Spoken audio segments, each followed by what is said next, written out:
Hi there everyone, Socket here. Today we're going to continue on with our PC tool tutorials. This is episode 9, and if you've been following along, we've been looking at the configuration of the PC tool software. So far we've looked at input EQ, the virtual channel, sound effects, and before we move on to output processing, there's one part of the device configuration that we haven't looked at yet that we need to do before we move on to those tabs which are generally associated with car audio tuning. And so today's topic is the device configuration menu, and this is the part of the PC tool where essentially you set up all the various parameters of the DSP, including your signals, your controllers, linking up your expansion cards, and other parts of the DSP that we haven't touched on yet. So the device configuration menu has a series of tabs that run along the top right of the screen. These include extended features, where you can add remote controls to the DSP, signal management, where you can prioritize your different inputs, ACO features, which allow you to modify a number of features relating to your switch-ons and your remote control outputs. The virtual channel and standard channel selection screen, which we've looked at multiple times in these tutorials. A PC tool configuration screen, which allows you to change different features on some of the tabs, and a device monitoring tab where you can monitor the temperature of your device. I haven't really used this at all, so I'm not sure. I'm sure it's useful, but I'm not sure what for, so I don't think we'll come back and talk this in any detail. So let's go back and have a look at each of the tabs in turn. So starting with the extended features tab, there is a section here for activating your remote control. So if you have if you turn your DSP on and it's not working and the controller's not working, it may be because you have not told the DSP and that you have a controller and what type it is, or activated here under this menu. So there's a pull down to take you to the various control devices that you can use with your DSP. Probably the simplest of them is the Universal Remote Control 0.1. It has one knob, and you can assign to that knob one of these 5 functions. Most people will probably use it for their master volume control, but you can certainly use it for your subwoofer, rear attenuation, or any of these other options that you can see. So that's by far the simplest remote control that's available from ATF. The second is an upgraded version of the Universal Remote Control. It has 2 control knobs and a button. For each of these control knobs, you can use it for 2 different functions. So for example, on control knob 1 you might have master volume, and on control knob 2 you might have your subwoofer. And then you have a mode button in the middle of the controller that you can, for example, switch between 2 different presets or tunes, or you can switch between, for example, your main or your digital input, so you can switch between input sources. But once again, a fairly simple controller. Okay, so now we'll move on to, I guess, the more advanced versions of the controller that are available. And so there are 2. There are the conductor, which is the small rotary LED lit knob. You can see the configuration page is quite complicated. So I've made a separate video on configuring the conductor, so I won't go into details here in this video on that. I'll drop the link down into the comments if you have a conductor and you want to follow along on how to configure that. So that is there. The next controller is the director. It is essentially a controller with a touch screen, so you can access all the features within the controller via the touch screen.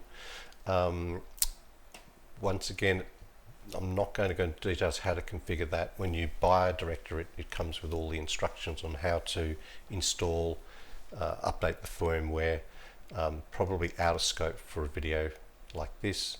One of the things that I will mention though with both the conductor and the director is this tone control feature that's available. Essentially, it allows you to add treble or bass to your playback through the controller knob. The thing with the tone control is the way it works is it uses the first two EQ bands of your tune to allow treble or bass to be added on the fly. The problem with that is that if you've already done a tune for your car and you then turn on tone control, then you're going to lose the first two EQ bands in each EQ, and that will affect how your tune sounds. So if you're going to use tone control, set it up before you do your tuning. It's not the type of thing that you can turn on and off without sort of mucking things up. So I'll just mention that here. The next controllers are your Wi-Fi controllers. So essentially this is where you can control the DSP using an app on your phone. That comes in two flavors. One is standard Wi-Fi control, and then a Wi-Fi control linked with a URC3, which we looked at a little bit earlier. So essentially in this this part of the configuration menu, this is where you tell the DSP what controller you're going to use, if any controller at all. You can actually just use your head unit, right? You don't necessarily need any of these controllers, but most people that install an Audio-Tech Fisher DSP have some form of controller to go along with it. So that is the remote control menu. The next series of menus here on the right are Power Save, Helix extension card, and digital clipping. So with the Power Save mode, it's pretty self-explanatory. Essentially, the system will power down after a certain amount of time when there's no music playing. Essentially saves battery life, I guess. In some modern cars, the car may not go to sleep for 10 or 15 minutes. So instead of the whole system being powered up for 10 or 15 minutes waiting for the car to go to sleep, this feature allows you to power down the DSP when there's no signal playing, and you can change the number of seconds that takes using this slider. So I think the default is set to 60 seconds when no music is playing.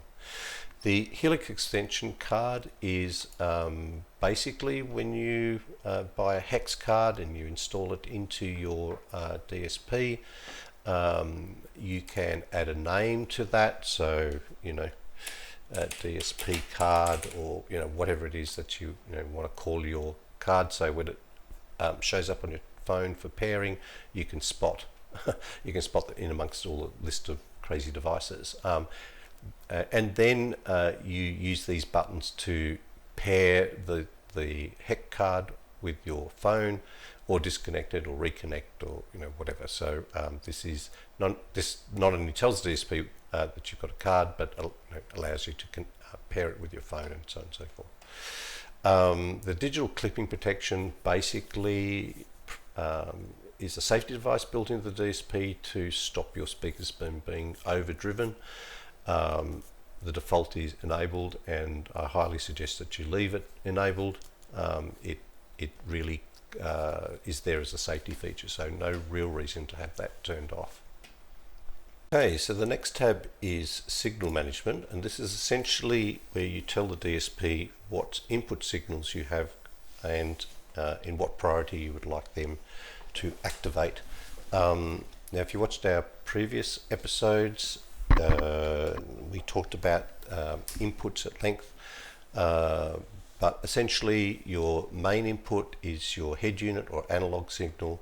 Your hex input is essentially your Bluetooth expansion card, and your digital input is from a digital player or something using a coax or optical cable as a source. So in this screen, you're essentially telling the DSP which source you want as priority. So here you will notice that they've got a priority button. So you might say, okay, well, when I turn my phone on to Bluetooth and I start playing music, I want that to override the analog signal. So I would turn that on as a priority, and that automatically turns digital input off as a priority. Okay, so that's how you prioritize your different inputs. The second part around this is what we call sensitivity and release. So essentially your DSP, you can manually turn your signals on and off, so using your controller knob, or you can let the DSP switch to a particular input signal automatically when it detects a signal. So for example, using Bluetooth, you might set that to off so that you need to select your auxiliary input on your remote control, or you could tick this box so that it automatically comes on as soon as the DSP receives a Bluetooth signal from your phone in the form of music. So what this does, this sensitivity and release, means when the signal is at minus 60 dB, which is very low, it will automatically switch from, for example, the head unit to Bluetooth, and it will switch 3 seconds if for example it's switched over for a telephone call. So if I enable that and say, hey, when the telephone call comes on, I want you to switch over to that, and when it hangs up 3 seconds later, the Bluetooth will kick back in. Okay, and then so that's the automatic settings. So if you don't want to have to manually select your input settings on your controller, make sure that this is set to automatic. Finally, you have input selection. So a good example is digital. You may be using coax or you may be using an optical. You need to tell the DSP what format you're delivering your digital input in. Okay, and same for your hex. You could have a Bluetooth card, which is your hex card, or you could be using a 3.5mm jack card. So in this case, you'd have a line input.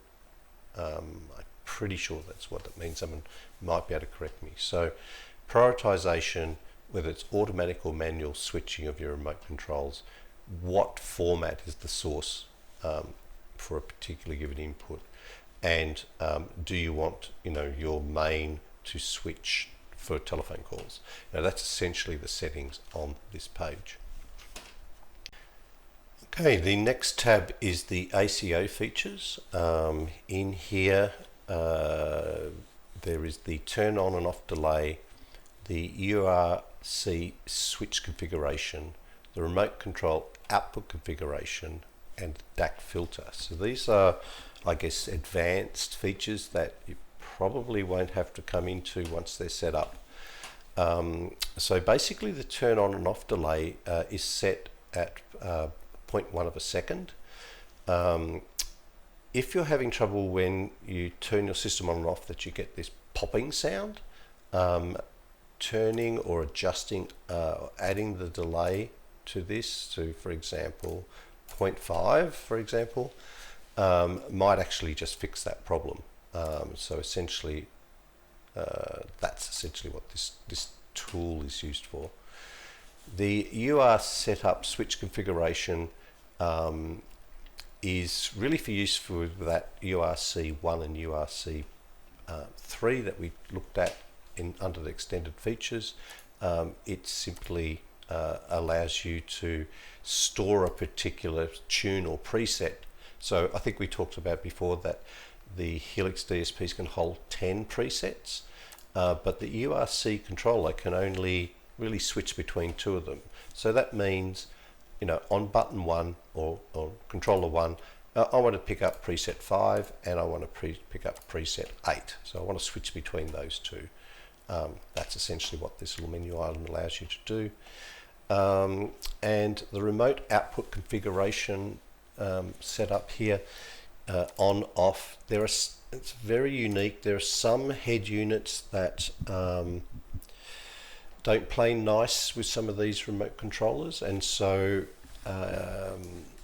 you know, basically putting the head unit to sleep when it detects a signal from the remote control, something like that. Essentially turning this on means that the remote control will go to sleep and not affect the head unit. It's a very obscure one, and it's really just a troubleshooting configuration. And then finally there's this DAC digital filter configuration. So there are different filters that you can apply to the digital signal. The default is short delay, sharp roll off. You know, a lot of people swear by different ones, but most people feel that this gives a pretty natural playback. But just something you can play with, see which one you like best.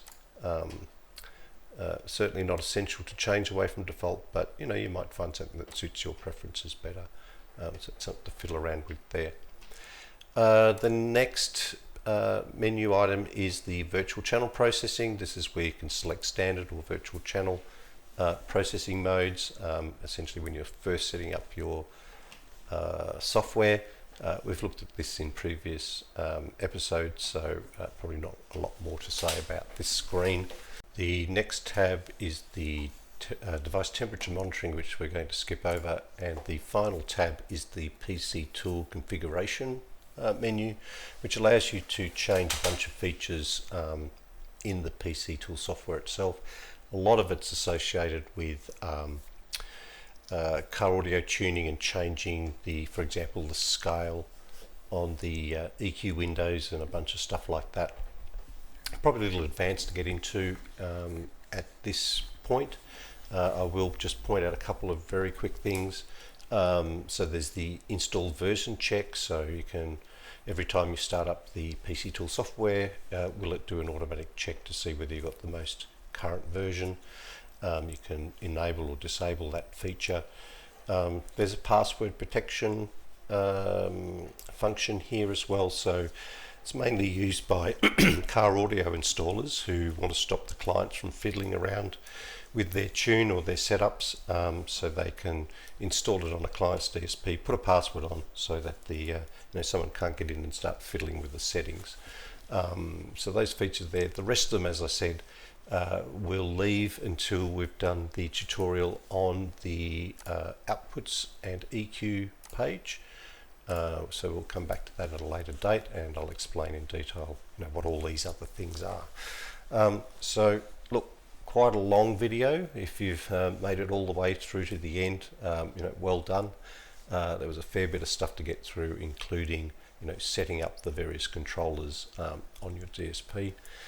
So that brings us to pretty much the end of the configuration part of the PC tool software. So now we have basically all the routing done. We've set up the DSP with the controllers and prioritizing your signals and, you know, and all of that type of stuff. We've got the input analyzer and the signal sort of smoothed out if that's a problem in your system.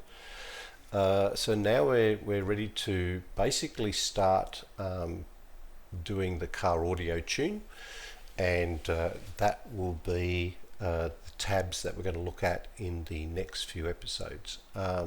So once again, thanks for watching. Any questions, please pop them down in the comments, and looking forward to catching you in the next episode.